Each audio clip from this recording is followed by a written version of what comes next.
vamos a rogar nuevamente al Señor esté con nosotros en este tiempo. Oremos.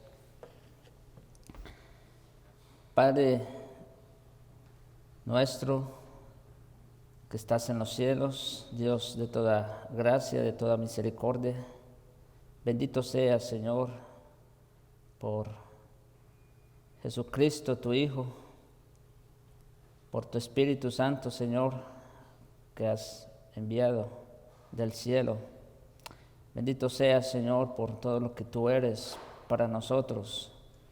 Oh Señor, como cantábamos, plagas, muerte, tribulación, angustia, muchas cosas pasan a nuestro alrededor, pero mientras tú no permitas, no nos alcanzan. Y si permites que lleguen a nosotros es porque así lo quieres y es porque es para nuestro bien. Te damos gracias por todo entonces y te suplicamos, Señor, en esta hora seas nuevamente con nosotros, hablándonos como el buen pastor que eres. Y te rogamos para que tus ovejas oigan tu voz, la reconozcan y la sigan. Sé con nosotros, oh Dios, danos oídos abiertos, mentes y corazones dispuestos para, no solo para escuchar, sino para creer y obedecer tu palabra. Te lo pedimos, oh Dios, en Jesucristo. Amén.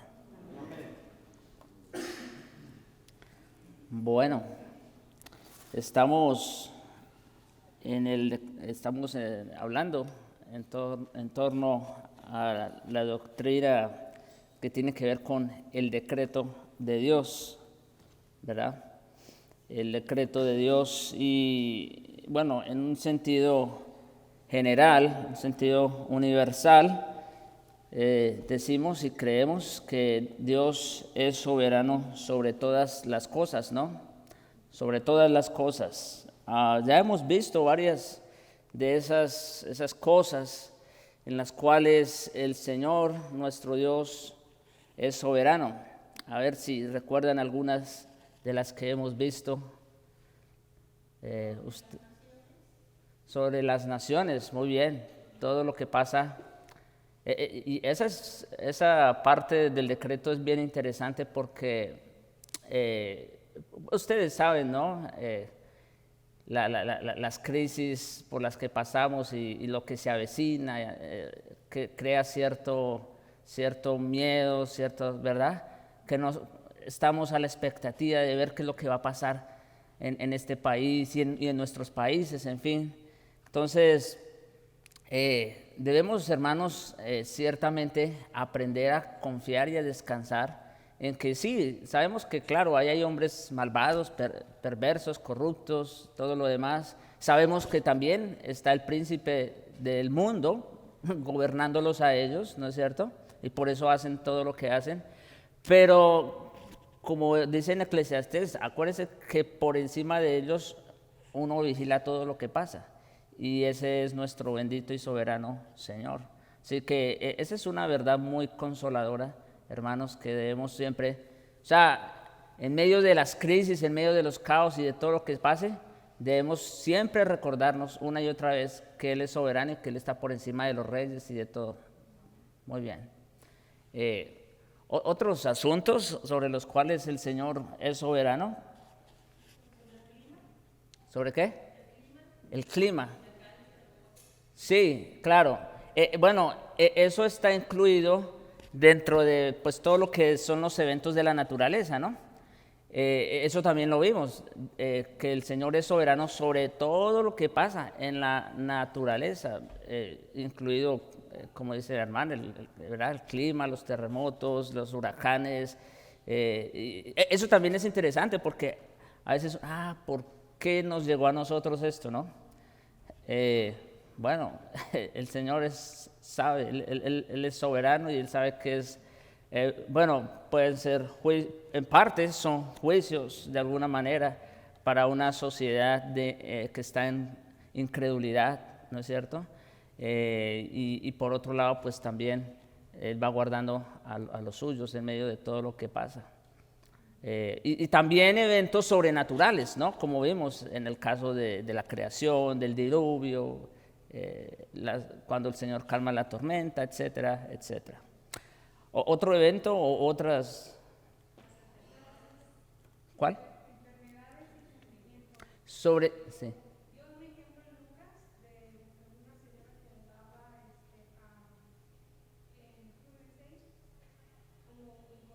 Ah, sí.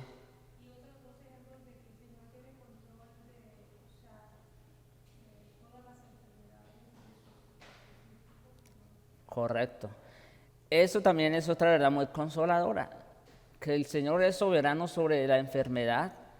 Eso yo creo que nos debe confortar a todos porque, por un lado, bueno, claro, siempre oramos a favor de la salud, ¿no? De los que están enfermos, todo esto.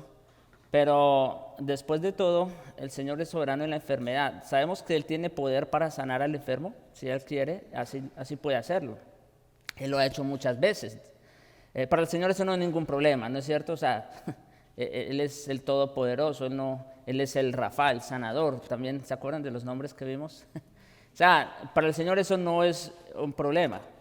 Pero también debemos entender otra vez que Él es soberano y sabe qué es lo mejor para nosotros. Y muchas veces, aunque nosotros no lo vemos desde esa perspectiva, pero lo mejor es que de pronto estemos enfermos porque el Señor está tratando con nosotros. Y en ese sentido, aunque nosotros no lo veamos así, eso es mejor, eso es más bueno para nosotros, ¿entienden? Entonces, bueno, pero otra vez, aún en medio de eso, podemos tener el consuelo de que el Señor está en control de eso. Incluso, por ejemplo, mientras cantábamos el himno, pensaba, porque ahí dice plagas y muerte a nuestro alrededor y que todo eso, y que ninguna de esas cosas va a pasar sin que Dios lo permita. Eso es verdad. Nadie se muere antes de tiempo, por ejemplo.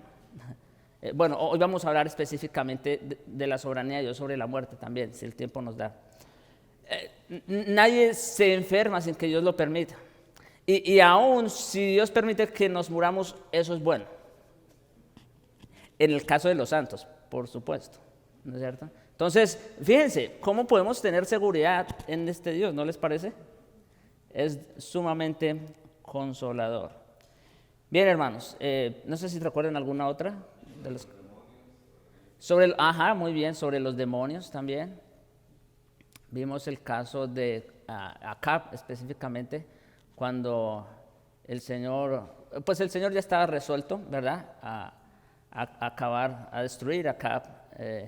Y bueno, ya saben, reúne ya los espíritus y dice, bueno, ¿quién va a inducir, ¿verdad? ¿Quién va a provocar? Y entonces uno de ellos se levanta y dice, yo voy a hacerlo. Y el Señor dice, ¿cómo? Dice, voy a hacer espíritu de mentira en la boca de sus profetas. ¿Recuerdan? Que Acab consultó a un montón de profetas y todos les dijeron, no, está bien, vete. Y ciertamente lo consiguió, por orden de Dios. Dijo, ve, hazlo y lo conseguirás. Y así fue.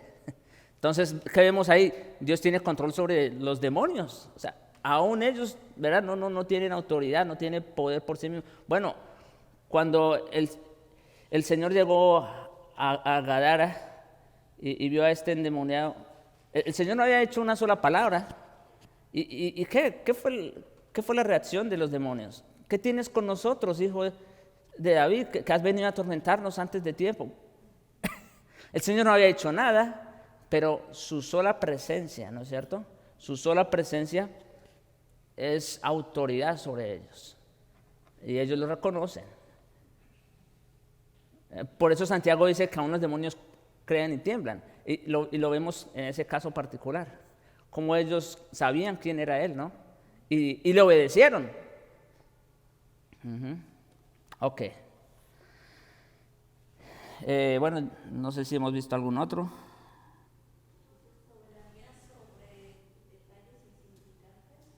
Ajá. Sí, hasta los cabellos. Detalles que uno, la verdad, o sea, para uno son insignificantes, ¿no? saber cuántos pelos hay en mi cabeza, bueno, todos los días se me cae unos cuantos pelos, pero aún saber que de eso el Señor tiene control, es increíble, mis hermanos. Como dijo alguien alguna vez, es que el Señor tiene control sobre cada pulgada cuadrada del universo. No, o sea, no escapa al control nada. No se venden dos pajarillos por uno, o sea, refiriéndose a que no tienen valor. Con todo, ni uno de ellos cae a tierra sin la voluntad de vuestro Padre, ¿se imagina? Entonces, eso también es sumamente alentador. Bien, aquí tenemos otro sobre las libres actuaciones de los hombres, ¿no es cierto? Ya lo vimos. El hombre sí tiene una libertad hasta cierto punto, pero al final, como dice ahí, más del Señor es la respuesta de la lengua, ¿no es cierto? Así que, aún sobre las libres actuaciones de los hombres, el Señor también es soberano. Ok, vamos a ver, no sé, ¿qué más tengo? Bueno, ya entonces llegamos aquí. Sobre los demonios fue la última vez. Aquí vamos a hablar ahora la soberanía de Dios sobre Satanás. La soberanía de Dios sobre Satanás. Bueno, este es otro punto bien importante. Y esto es importante por la siguiente razón. Lamentablemente, dentro de los círculos cristianos, no precisamente reformados, en eso sí estamos de acuerdo, pero círculos más amplios de la cristiandad, se cree o se piensa que hay una lucha, hay un conflicto entre Dios y Satanás, algo así como el yin-yang, ¿sí saben, no? Sí, ustedes conocen la figura, el símbolo del yin y el yang. Ese es un símbolo coreano o japonés, no estoy seguro, que representan el bien y el mal, precisamente. Y entonces, lo que propone esa filosofía es precisamente eso, ¿no? Que hay una lucha de fuerzas, ¿no? De poderes. La fuerza del bien contra la fuerza del mal. Y entonces a veces el bien gana, a veces el mal gana, y ahí van, ¿no? Ahí van. Y lamentablemente dentro, como digo, bueno, afuera pues con mayor razón, pero aún dentro de círculos, bueno, cristianos, evangélicos, por lo menos de nombre, se tiene ese concepto respecto a Dios y el diablo. Hay una lucha, hay una guerra entre Dios y Satanás. Pero el problema, porque eso es verdad, definitivamente Satanás se opone a todo lo que Dios hace, eso es verdad. Pero el problema es que los equiparan, o sea, los ponen casi a un mismo nivel, ¿sí? Entonces, donde Satanás a veces logra su cometido. Pero como vamos a ver, mis hermanos, aquí en algunos textos, sí hay una guerra, eso sí, es verdad, entre Dios y Satanás, sobre todo porque, pues ustedes saben, ¿no? Después de la caída de Satanás fue que se empezó esta guerra cósmica, ¿no? Pero aunque Satanás es el principal oponente de Dios, no es una guerra de iguales, no es una guerra de tú a tú. Eso es lo que yo quiero que entendamos. No, Satanás no tiene la misma fuerza ni el mismo poder de Dios. No es como el yin y el yang, que a veces uno y a veces el otro. No. Ese no es el tipo de guerra que hay entre Dios y Satanás. Es que Satanás, aunque es el principal oponente de Dios, aún él está sujeto a la voluntad de Dios. Como se ha dicho por ahí, ¿no? Aún el diablo es el diablo de Dios. Entonces, me hizo acordar, ¿saben? Historias, pero de alguien que en una emisora, pues, cristiana, entre comillas, y a personas muy necesitadas llamaban para pedir ciertas ayudas y alguna persona estaba en extrema necesidad, llama y pide una ayuda. Y alguien que no era, obviamente, cualquier persona, un impío, por hacer la burla, le lleva un mercado a la casa y le dice, mira, esto se lo manda el diablo.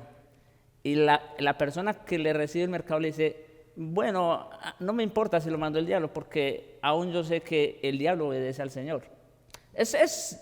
Ya saben, a veces son historias fantasiosas, lo que sea, pero el punto aquí, mis hermanos, es que ciertamente Satanás está sujeto a Dios en todo lo que hace.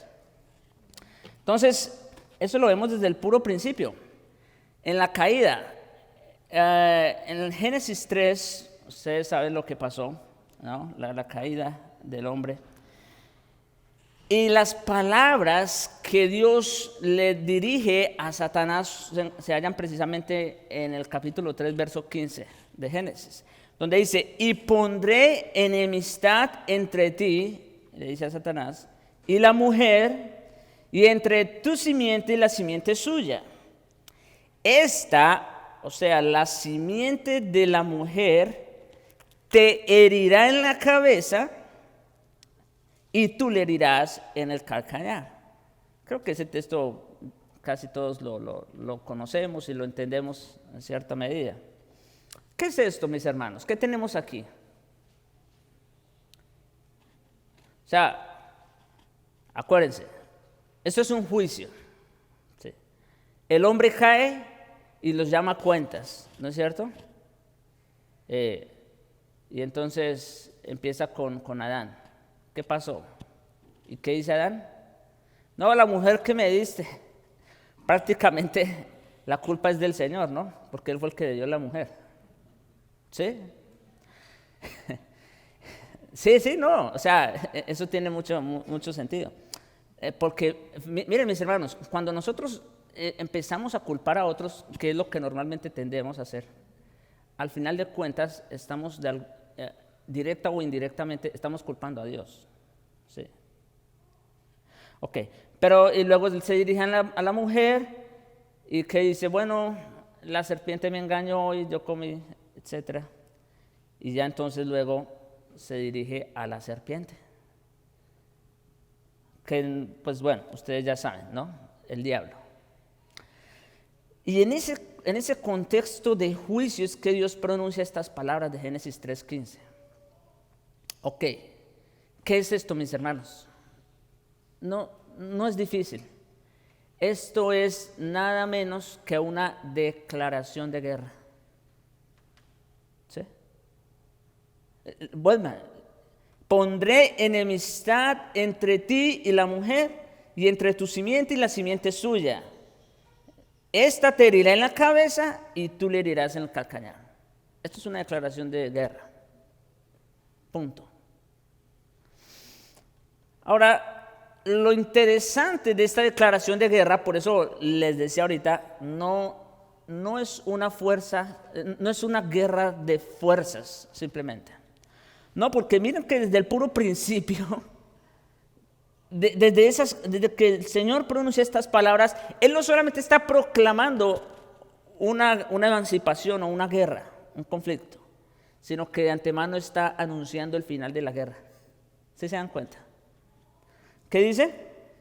Esta te herirá en la cabeza y tú le herirás en el calcañar. ¿Cómo iba a terminar ese conflicto? ¿Quién iba a ganar? Ya, ahí está claro. Cuando dice que le va a pisar la cabeza, ¿qué significa eso? Si cuando uno le pisa, bueno, apenas anoche ahí, estábamos reunidos y apareció una víbora pequeña, pero le dieron en la cabeza. ¿Qué significa una herida en la cabeza? Muerte, exactamente. Es un golpe mortal. Y el Señor es lo que está anticipando aquí. a Satanás. Esta, la simiente de la mujer, te herirá ¿en dónde? En la cabeza. O sea que la herida que iba a sufrir Satanás iba a ser una herida mortal. Y bueno, la simiente de la mujer que iba a recibir, sí, también iba a recibir una herida, pero mucho menor en comparación con la herida de Satanás. ¿Verdad? Ok, entonces, ¿pero qué vemos aquí otra vez? Entonces, bueno, vemos una declaración de guerra en la cual ya se anticipa cuál es su final. ¿Qué vemos aquí? Bueno, vemos que el Señor es soberano sobre Satanás. Punto. El Señor es soberano sobre Satanás. Ahora, en el libro de Job encontramos, bueno, ustedes también conocen ese caso, ¿verdad? Específicamente, allí también vemos a Dios reunido con sus ángeles, ¿no es cierto? En Job 1, y en el verso 6 dice lo siguiente: un día vinieron a presentarse delante de Jehová los hijos de Dios. Cuando dice aquí los hijos de Dios, ¿a qué se refiere? ¿Se refiere a los hijos adoptados de Dios? No, ¿verdad? No se está refiriendo a eso. No, se refiere a ángeles. Sí, eso está claro. Y está claro por lo que dice. Entre los cuales vino también Satanás. ¿Verdad? ¿Qué era Satanás? Eso mismo, un ángel de Dios. Ok. Y mire lo que pasa. Y dijo Jehová a Satanás: ¿de dónde vienes? Respondiendo Satanás a Jehová. Note, el contexto nos sugiere que los hijos de Dios, entre los cuales están los ángeles caídos, ellos también vienen a rendirle cuentas al soberano. ¿Sí se dan cuenta? Por eso la reunión dice, vinieron a presentarse delante de Jehová los hijos de Dios, como cuando los siervos vienen a presentarse delante de un señor, de su señor. Más o menos es la idea, a rendir cuentas. ¿Verdad? ¿Y cómo sabemos? Por la pregunta que Dios le hace a Satanás: ¿de dónde vienes? O sea, dime qué has estado haciendo. Claro, él sabe porque él es omnisciente, él es omnipresente, pero de alguna manera le está pidiendo cuentas. ¿Se dan cuenta? ¿De dónde vienes? Respondiendo Satanás a Jehová, dijo: de rodear la tierra y de andar por ella. Y Jehová dijo a Satanás: ¿no has considerado a mi siervo Job, que no hay otro como él en toda la tierra, varón perfecto y recto, temeroso de Dios y apartado del mal? Fíjense, vamos a decir, ¿quién es el de la idea? Como siempre, ¿no? Como acuérdense de acá. ¿Quién fue el que planeó todo? O sea, ¿verdad? El que orquestó todo. Fue el Señor. Y miren aquí también la iniciativa. ¿No has considerado a mi siervo Job? ¿Quién empieza planteando el caso? Es Dios mismo. Mis hermanos, y uno dijera, bueno, ¿por qué Dios hace eso? Se ve como que Dios, si ese es Dios, ese Dios como que no es tan bueno, entonces quiere el mal para sus hijos. Pero no, es que es al contrario. Es gracias a Dios que es Él, el de la iniciativa, porque Él, que tiene cuidado de sus hijos, otra vez, Él sabe mejor que nadie qué es lo mejor para ellos. Y aún se vale del mismo diablo para cumplir sus propósitos. Esa es la idea del texto. Mire lo que dice: ¿no has considerado a mi siervo Job, que no hay otro como él en la tierra, varón perfecto y recto, temeroso de Dios, apartado del mal? Respondiendo Satanás a Jehová, dijo: ¿acaso teme Job a Dios de balde? ¿No le has cercado alrededor de él y su casa y a todo lo que tiene? Al trabajo de sus manos has dado bendición, por tanto sus bienes han aumentado sobre la tierra. pero extiende, mire lo que dice Satanás. Para empezar, Satanás no se había atrevido a meterse con Job. ¿Sí se dan cuenta? No se había atrevido. ¿Y por qué? Por lo que él mismo está diciendo.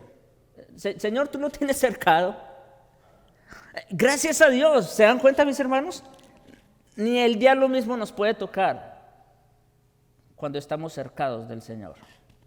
Eso es consolador. Y luego dice, mire lo que Satanás dice en el versículo 11. Esas palabras son interesantes.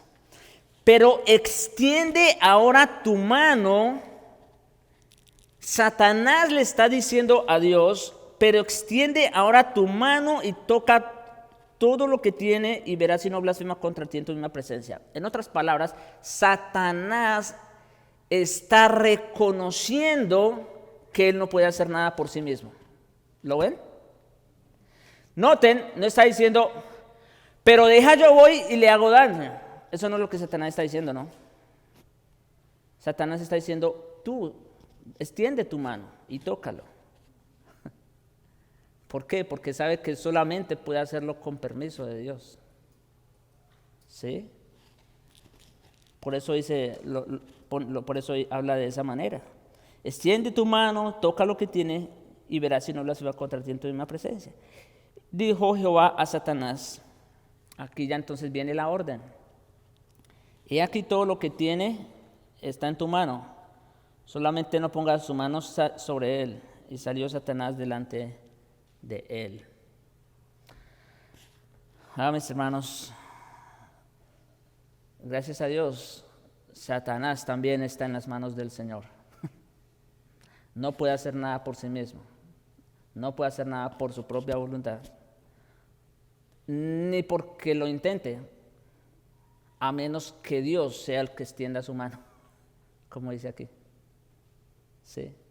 Esto es sumamente revelador y sumamente consolador.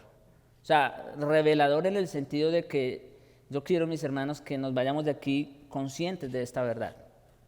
El diablo no puede hacer nada por sí mismo. Él está en las manos del Señor. Y a todo lo que quiere lo dirige. Él mismo fue el que el que le planteó la idea de ir a Job y hacer lo que le hizo. Incluso le puso límites. ¿Qué dijo? Dice, todo lo que tiene está en su mano, solamente no ponga su mano sobre él. Le puso un límite y no pudo hacerle más. No pudo hacerle más que eso.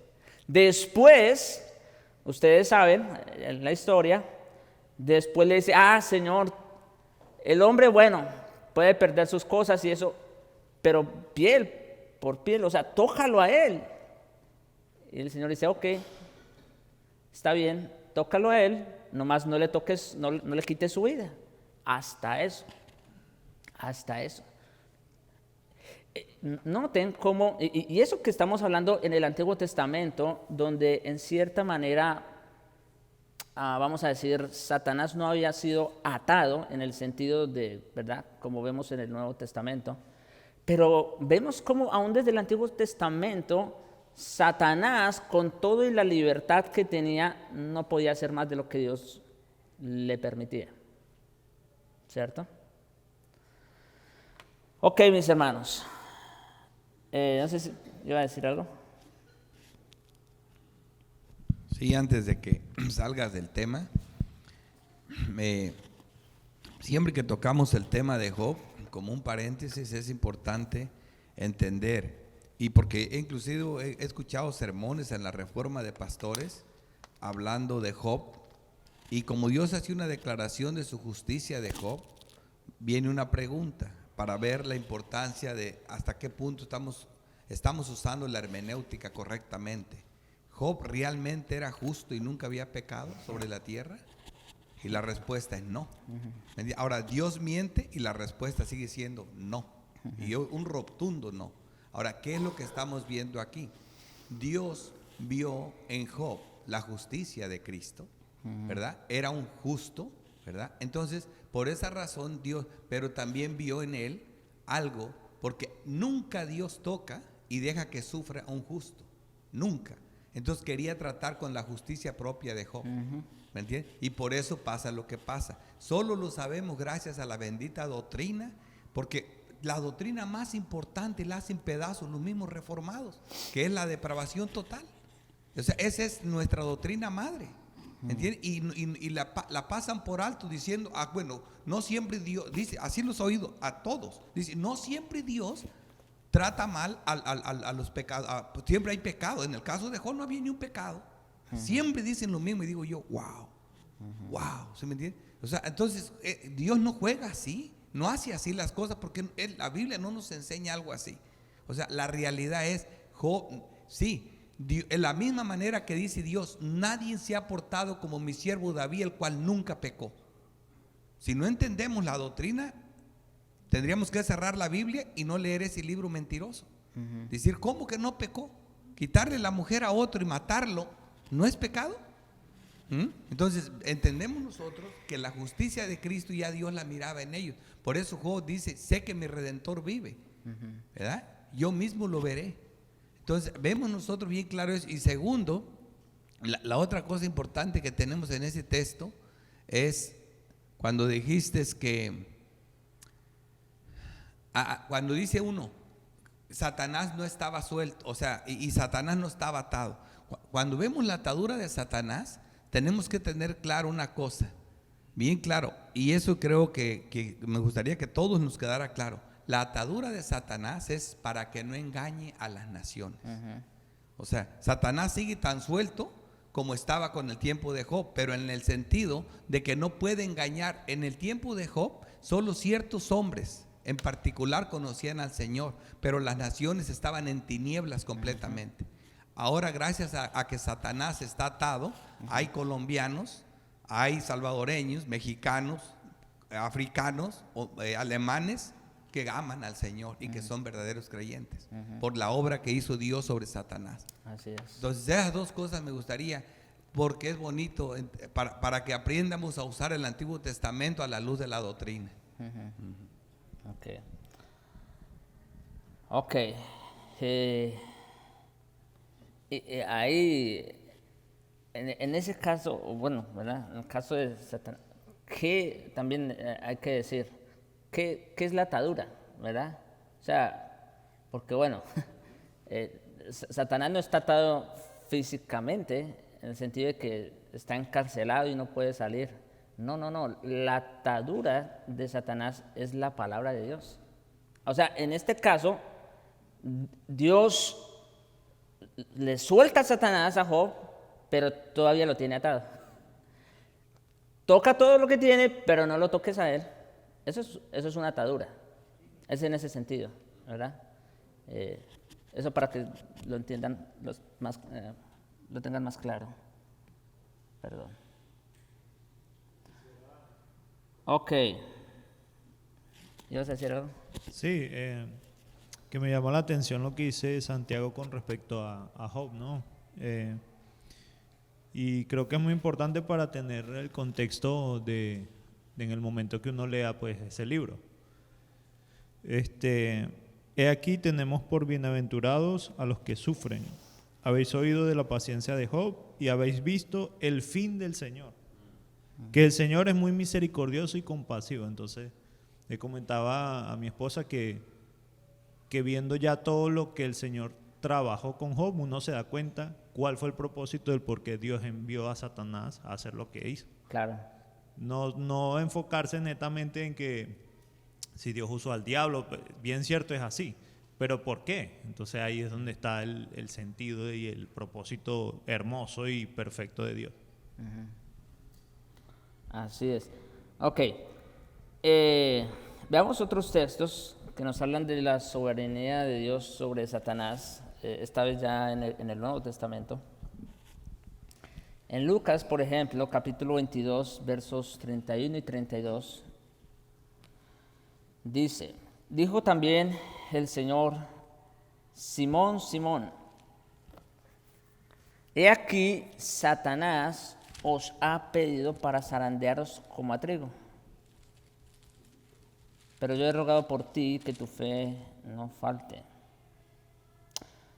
Ok. ¿Qué vemos aquí? Otra vez, Satanás oponiéndose a los propósitos de Dios, ¿no es cierto? Haciendo guerra. Y una de las cosas que, ¿verdad? En medio de su rebelión y todo lo demás, dice, me ha pedido a Simón. Dice, Satanás os ha pedido para zarandearos como a trigo. Ahora, interesante que el Señor dice, pero yo no lo voy a permitir. ¿Eso dice? No, eso no dice. En otras palabras, el Señor muchas veces iba a permitir que Satanás hasta cierto punto nos toque. ¿Sí? Bueno, como tocó a Job y como tocó a Pedro en este caso. Dios en ciertas ocasiones específicas de pronto va a permitirnos que Satanás nos toque. Pero bueno, conforme sucedió con Job, ¿verdad? Que le puso una atadura, toca lo que tiene, no lo toques a él, y después tócalo a él, pero no le quites su vida, ¿no es cierto? Lo mismo vemos aquí. Pero yo he rogado por ti que tu fe no falte. Entonces, otra vez, muchas veces Dios va a permitir que Satanás nos toque. Y con un propósito, como estaban diciendo también los hermanos. Con un propósito bueno y santo. En el caso de Job, el problema de la justicia propia, ¿no es cierto?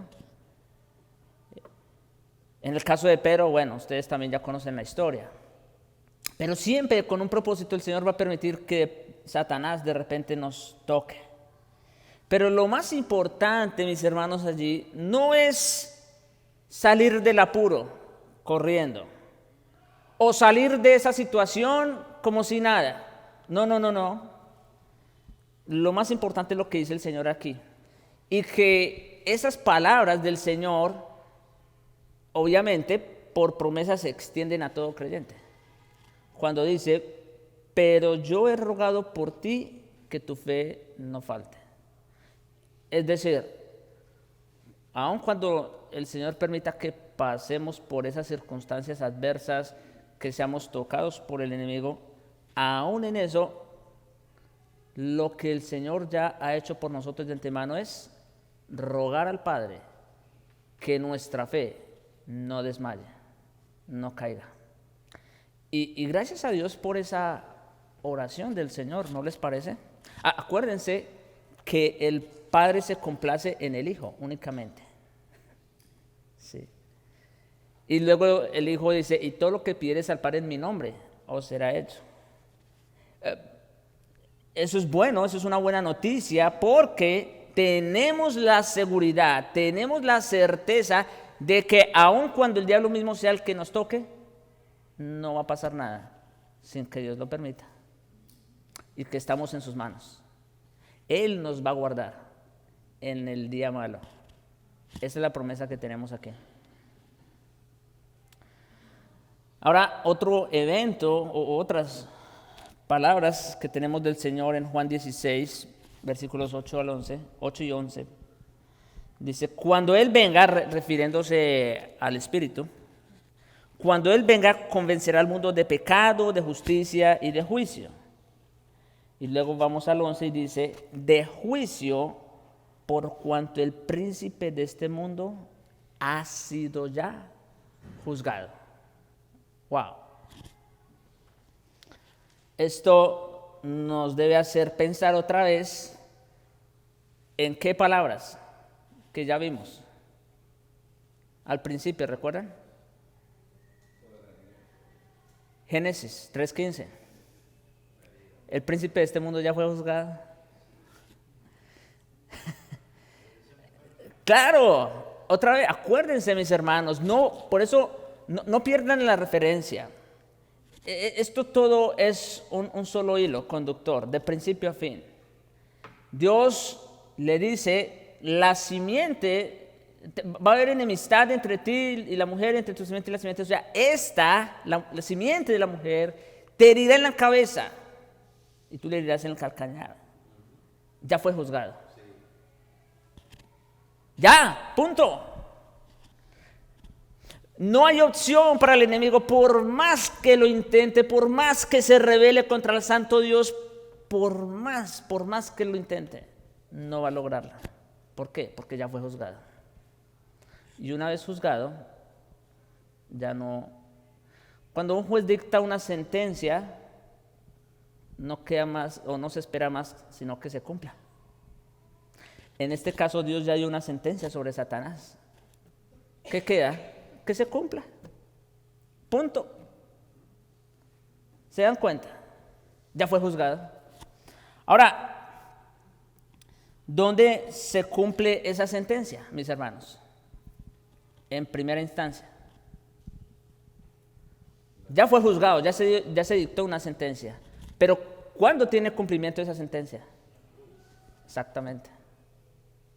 Cuando Satanás le muerde el talón a Jesús, el calcañar, en otras palabras, la cruz, ¿verdad? Y él pensó que lo había logrado. Sí. Pero no, la herida solo fue aquí, en el talón. Y esa herida iba a ser sanada. 3 días después resucitó. Pero la herida que le dio la simiente de la mujer, esa sí fue mortal. Y entonces llegamos al libro de los Hebreos, a la doctrina, capítulo 2, verso 14, donde dice: así que por cuanto los hijos participaron de carne y sangre, él también participó de lo mismo. ¿Para qué? Para destruir por medio de la muerte. ¡Wow! Esa palabra es clave. Normalmente nosotros creemos que ganamos cuando vencemos al enemigo con toda la autoridad y lo matamos y lo destruimos y nosotros salimos limpios. Pero miren lo que dice aquí: para destruir por medio de la muerte. Cristo ganó muriendo, lo que nadie más puede hacer, obviamente. Ningún otro puede lograr eso. Pero Cristo, obviamente, por ser Dios, ¿no es cierto?, venció perdiendo. Para destruir por medio de la muerte, ¿a quién? Al que tenía el imperio de la muerte, esto es, al diablo. ¿Lo ven? Cristo, con su muerte, le pisó la cabeza a Satanás. En otras palabras, se cumplió la sentencia de Génesis 3:15. Ahí ya está. Se cumplió la sentencia. Ahora, en Romanos 16:20 también tenemos una promesa. O sea, Cristo ya venció al enemigo, ya le aplastó la cabeza. Pero ¿saben? Satanás, aunque ya recibió una herida mortal, vamos a decir, en ese proceso de muerte, él todavía sigue haciendo daño. ¿Sí? Él todavía sigue haciendo daño, como cuando le pisan la cabeza a una víbora, a un dragón o lo que sea. Él todavía se sigue moviendo y sigue arrasando lo que hay a su alcance. Entonces, en ese sentido, como digo, Satanás, aunque ya su cabeza fue aplastada, sin embargo sigue haciendo daño. Pero hay una promesa en Romanos 16:20 que llama sumamente la atención, y es: el Dios de paz, y el Dios de paz aplastará en breve a Satanás bajo vuestros pies. Ok, Cristo ya lo aplastó y ya no podrá levantarse de esa estocada mortal. Pero a nosotros, por ser humanos, débiles, caídos, es por todavía estar en este cuerpo de muerte, a nosotros sí todavía nos sigue haciendo daño. Nos sigue ocasionando problemas, ¿no? Pero tenemos la promesa de que un día, así como Cristo ya lo hizo, un día Dios aplastará a Satanás bajo nuestros pies. Noten, ya no dice bajo los pies de Cristo, eso ya pasó, pero va a ser ahora ¿cómo? Bajo nuestros pies. O sea, es más o menos, la idea más o menos es que el Señor Jesucristo, claro, es solo una figura, hablando en cierta manera como un tipo, como un género apocalíptico. Es como si el Señor un día pusiera a Satanás con su cabeza aplastada y nos diga, pon tu pie. Y, o sea, la idea es que ya Satanás no va a tener dominio sobre nosotros. Satanás ya no va a tener dominio, ya no nos va a poder tocar absolutamente. Mientras estemos en carne, sí, pero cuando recibamos nuestros cuerpos glorificados, cuando estemos en la presencia del Señor, ya Satanás no va a tener absolutamente nada que ver con nosotros. Ya, ahora sí, será completamente vencido y destruido. En ese sentido, Dios lo pondrá bajo nuestros pies. No es como mucha gente anda por ahí, ustedes saben, ¿no? Grupos carismáticos que pisándole las cabezas a Satanás y no sé cuánto show. No, eso no. No, es en este sentido. En el sentido de que ya cuando estemos en presencia del Señor ya no vamos a tener relación alguna con el pecado, ni obviamente con el príncipe de este mundo. Y finalmente, en Apocalipsis, capítulo 20,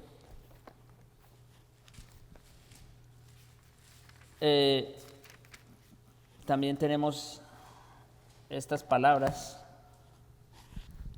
reveladoras.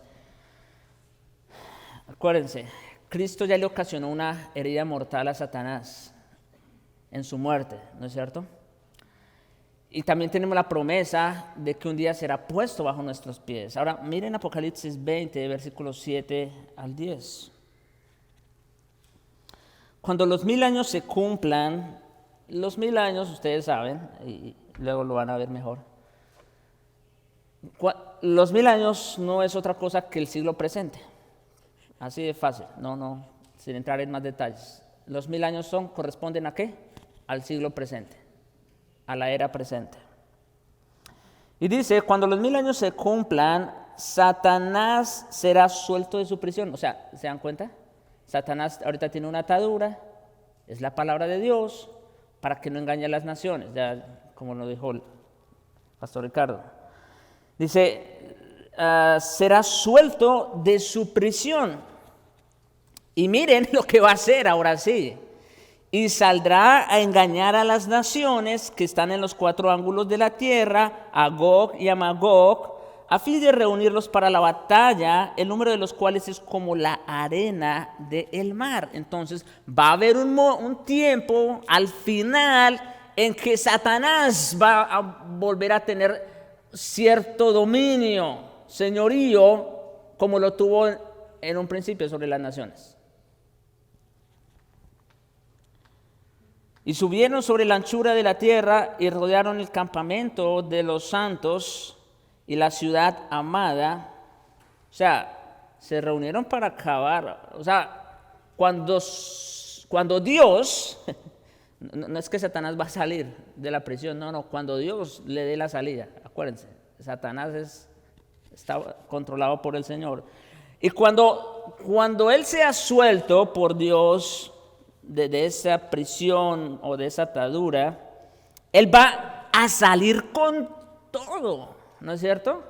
Con toda su fuerza y con toda su furia para ahora sí tratar de acabar con los planes de Dios. Gracias a Dios ya está escrito. Y mire lo que dice. Rodearon el campamento de los santos, a la ciudad amada. ¿Pero qué va a pasar? Está escrito lo que Satanás va a hacer, pero también está escrito lo que Dios va a hacer. Y de Dios descendió fuego del cielo, ¿y qué? Los consumió. Y el diablo que los engañaba, ahora sí, va a ser algo ya definitivo y completo. fue lanzado en el lago de fuego y azufre, donde estaban la bestia y el falso profeta. Ellos ya habían sido lanzados, o sea, el anticristo, el falso profeta, y serán atormentados día y noche por los siglos de los siglos. It's finished, consumado es.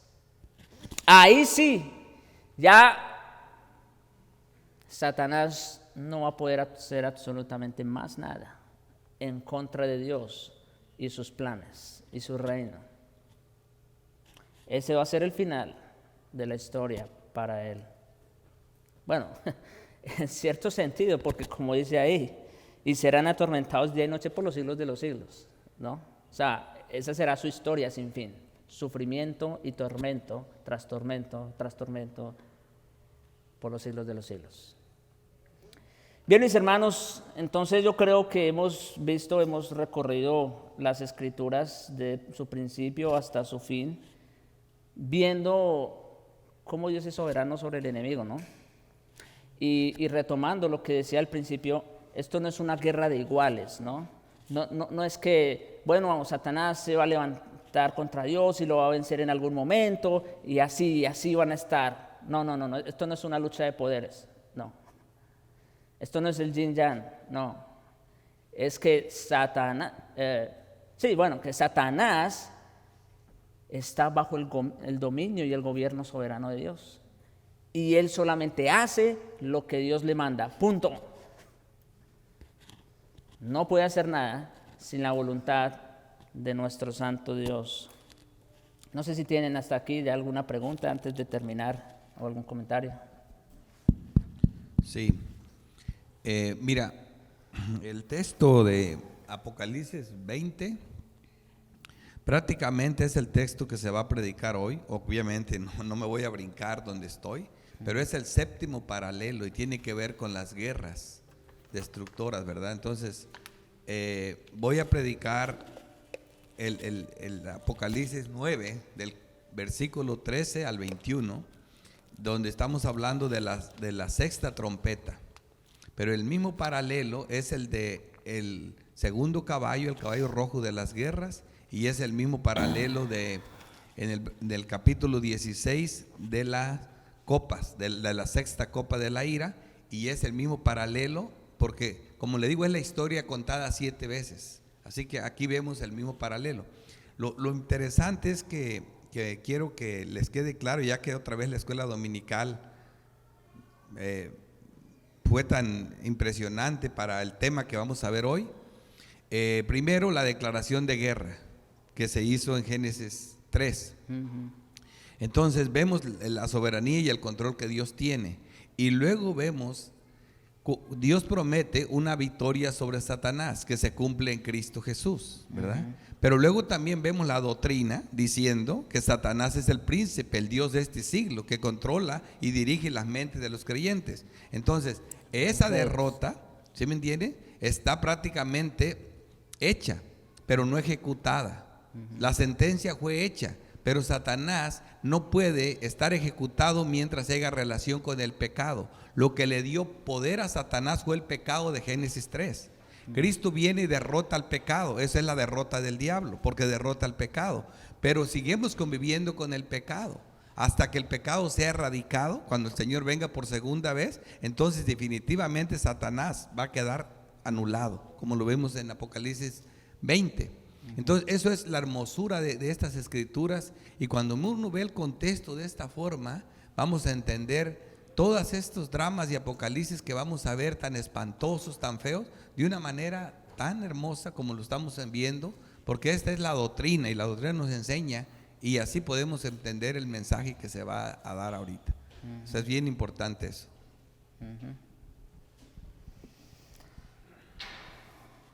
Ok, mis hermanos, ¿cómo les parece?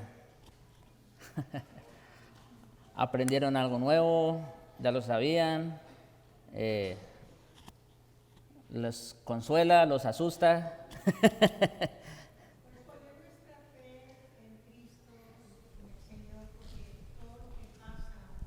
Nuestra vida es por los decretos de Dios, o sea, tener confianza, fe en Él. Él ruega por nosotros cuando estamos a lo mejor en medio de la tentación, Él ruega por nosotros. Entonces creo que todo lo que pasa en nuestra vida Él lo permite y es por algo que Él quiere. A veces no son las cosas que nos gustan, que pasen en nuestra vida, pero Él tiene un motivo por el cual, o un propósito para nuestra vida. Y sobre todo, pues que no nos falte siempre nuestra fe en Él. Así es. Pues ese es el propósito de estos estudios, mis hermanos. Para muchos la doctrina del decreto de Dios es chocante. Gracias, hermano. Porque ellos no quieren aceptar un Dios que es soberano sobre todas las cosas, incluyendo sobre sus propias vidas. No quieren aceptarlo. Pero es al contrario, es consolador saber que nuestro Dios está en control de todo, desde el puro principio. ¿Sí? ¿El hermano iba a decir algo? Sí, estaba viendo yo en el Romanos 16:20 que dice aplastará en breve. Sí. Pero hay otra versión donde dice aplastará pronto. Entonces, pero en el Apocalipsis donde dice cuando los 1000 años se cumplan, Satanás será suelto de su prisión. Correcto. Entonces, en breve quiere decir que no siempre va a estar, sino que va a ser. Esa es la idea, hermano, y qué bueno que lo menciona. Esa palabra breve significa que es temporal, que no va a ser así para siempre, mis hermanos, ¿no? Va a llegar el momento, y dice en breve porque para el Señor, acuérdense, un día es como 1000 años es como un día, no, o sea, no hay apuros en el Señor. Lo que sí es verdad es que sí va a cumplirlo, eso sí, y en ese sentido es que es en breve, porque, bueno, no sabemos en qué momento, pero esa palabra se va a cumplir, definitivamente, así que a eso se refiere. Muy bien. A veces pasan en nuestras vidas cosas que salen mal por malas decisiones. Las malas decisiones también son decretadas. Bueno, quizás sea una pregunta muy tonta. Sí, eso tiene que ver con algo que ya vimos y es la soberanía de Dios sobre nuestras decisiones. Aún, mire, nosotros tenemos obviamente un grave responsabilidad, ¿no es cierto? Digamos, si tú vas a hacer un negocio y no sabes hacerlo, fuiste mal orientado, lo que sea, y no sé, de repente pierdes una casa, un carro, lo que sea, bueno, en cierta manera fuiste responsable de no tomar una buena decisión, en ese sentido. Pero aún esas cosas están en manos del Señor, no escapan al control de... Tiene que ver también con el punto que mencionaba la hermana, aún de los detalles insignificantes, el Señor es soberano. Así que eso no escapa al control del Señor, eso también está ahí. Muy bien. Ok. Hermano, como podemos ver la soberanía de Dios en la restricción a Satanás sobre todas las cosas, también podemos decir que nosotros gozamos de la restricción de Dios sobre nosotros para no pecar contra Él deliberadamente. Como dijo el pastor, como nosotros tenemos la doctrina de la depravación total, podemos mirar la gracia de Dios en la restricción sobre nosotros. Claro que sí, definitivamente. Y es para eso, mis hermanos, que estamos aprendiendo esto, para gozarnos en Él, en su palabra. Estas verdades son, como les decía, consoladoras en el sentido de que ya tenemos... Ya no solo hay una sentencia, por un lado, ya hay una victoria asegurada, gracias a lo que Cristo hizo en la cruz. Hay una victoria 100% asegurada. A nosotros nos toca pelear, escuchen esto, a nosotros nos corresponde pelear una guerra que ya está ganada. Nosotros no somos como los que golpean al aire, como dice Pablo, no, o los que corremos a la aventura a ver si llegamos. No, lo nuestro ya está 100% asegurado, no gracias a nuestros méritos, a nuestra virtud, no, gracias a lo que ya Cristo hizo. Eso es todo, en ese sentido. Sí. Nada más un texto rápido para lo que dijo el hermano. Mira, la restricción. Sabemos que todo aquel que ha nacido de Dios no practica el pecado, pues aquel que fue engendrado por Dios le guarda y el maligno no le toca. Ahí está. El maligno no le toca, en ese sentido. Muy bien. Vamos a orar.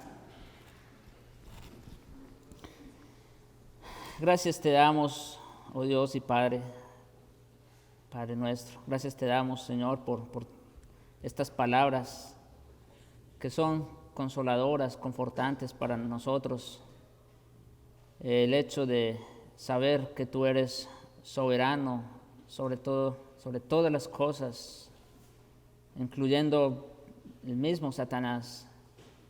Gracias te damos, Señor, porque estamos en ese sentido confiados en ti, Señor, en que no vas a permitir que nada malo nos ocurra sin que tú lo permitas. Y aún, Señor, si nos permite que el diablo nos toque, será para nuestro bien. Gracias te damos, Señor, por estas gloriosas promesas que tenemos en tu palabra y esa seguridad que nos das. Ayúdanos a confiar y a descansar en ti cada día. Te lo rogamos en Jesucristo. Amén.